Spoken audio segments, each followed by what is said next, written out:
чөйрөдө абал keskin орготуп кеткенин көрүп жатабыз.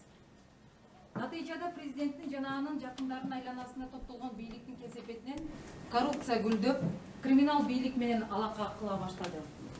Ушунун баары калктын жашоо сапатынын төмөндөшүнө мезгилде кулач жайып отурат. Ошентип наразычылык күч алып отуруп, бийликтин кезектеги кризисине алып келди. 7 апрелде 100дөн ашык жарандын канына забын болгон сүткор, жемкор бийликти эл бийликтен алып түштү. Революциядан кийин дароо түзүлгөн убактылуу өкмөт бардык бийлик институттарын кайра жандандыруу боюнча бир канча кадамдарга барышты.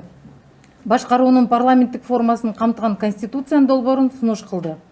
Референдум парламенттик шайлоону өткөрүп, аткаруу бийлигин аныктады жана натыйжада кыска мөөнөттүн ичинде бийликтин бардык институттарын ишке киришип, ал өз кезегинде аз гана жоготуулар менен мамлекеттик жашоосун улантканга мүмкүнчүлүк берди.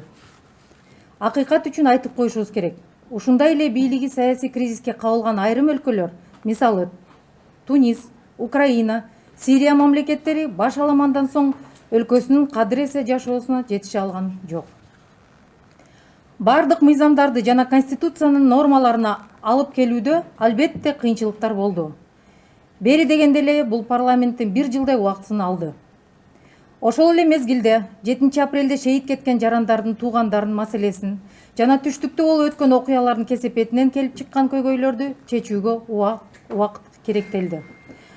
Убактылуу өкмөттүн реформа жүргүзүү аракетине жолтоо кылуу үчүн чагымчыл кылган реваншисттерге да туруштук берүүгө туура келген. Ошондой болсо дагы жаңы өкмөт 2 жыл өтпөй жаңы саясий чакырыктарга туш болду. Ал парламент менен президенттин ортосундагы ички саясий тирешүү. Президент парламентти өз таасирине алуу үчүн фракциялардын ичинде бөлүнүп жарылууга жол берип, натыйжада аткаруу бийлиги тез алмашып, өкмөт алсырай берген.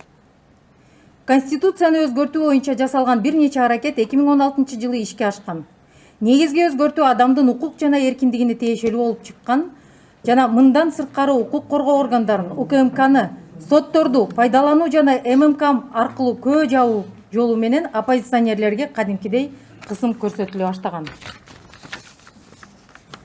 Өлкөнү жоро жолдоштору, айдоочусу жана жаң сакчысы, кудалары, катчылары, кошуналары башкара баштаган.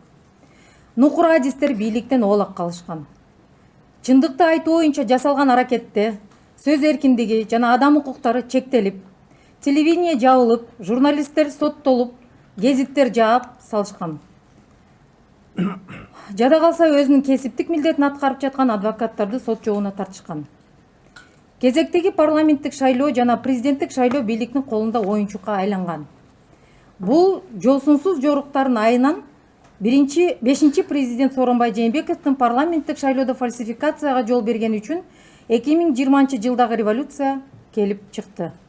Анын парламентке жаңы түзүлгөн партиялар аркылуу өзүнүн кишилерин парламентке алып келүү аракетинин натыйжасында келип чыккан бийликтин толук алмашуусу өлкөдө жаңы саясий системанын супер президенттин бийликтин пайда болушуна шарт түздү.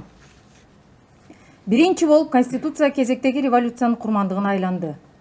Референдумдагы фальсификациянын айынан өлкө 90-жылдардагы болгондо анын эң жагымсыз вариантына кайтып келди. Бир адамдын колуна топтолгон бийлик, көшөгө артындагы саясат, эркин ой жүгүртүүнү басынтуу, оппозициянын тамырына балта чабуу, экономиканын начарлашы, атамекендик бизнестин чет элге чыгып кетиши, бизнес чөйрөсүндөгү абалдын туруксуздугу, экологиянын жаман абалга кептелиши жана башка жагымсыз көрүнүштөргө жол берди.